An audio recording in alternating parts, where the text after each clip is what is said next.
I didn't lose money because I was wrong. I lost money because I didn't want to admit I was wrong. Most traders fail because their survival instinct is actually killing their accounts. We've been taught that losing means failure. But in today's market, admitting defeat might be your strongest advantage.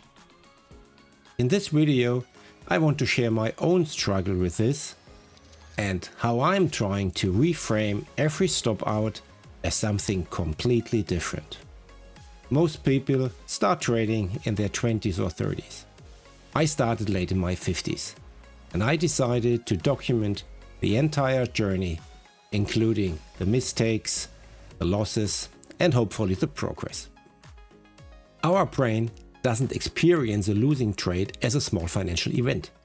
It reacts as if something much bigger is at stake: status, control, even survival.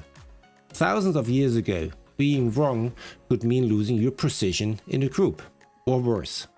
Today, I'm sitting in front of a screen, but my brain reacts like I'm under threat. And that's where the problem starts.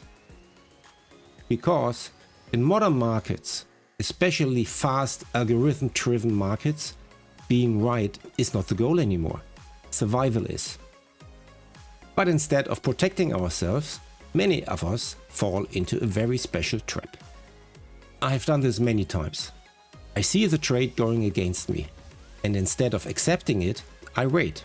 I tell myself it will come back, and sometimes it does, which makes it even more dangerous. But mathematically, this behavior destroys your account. One trade that goes too far against you can wipe out the gains of many disciplined trades. And the truth is, in that moment, I'm not trading anymore. I'm defending my ego. So I started asking myself a different question. What if a stop out is not a failure? What if it's actually proof that I followed my rules? I'm trying to see every stop loss as a successful education of a defensive system.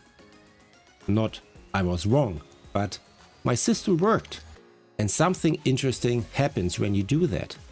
The reward shifts. It's no longer about being right, it's about being disciplined. And slowly your identity changes. From someone who needs to win to someone who needs to survive. But see, this is not easy, because the emotional reaction after a loss is real. One thing I started doing is logging every trade immediately after closing it. Not just numbers, but what I felt, what I thought, what I did. This creates distance. The loss becomes data, not drama. I also noticed something else. The longer I hesitate to exit a trade, the stronger the emotional attachment becomes. Professional traders often remove that hesitation completely.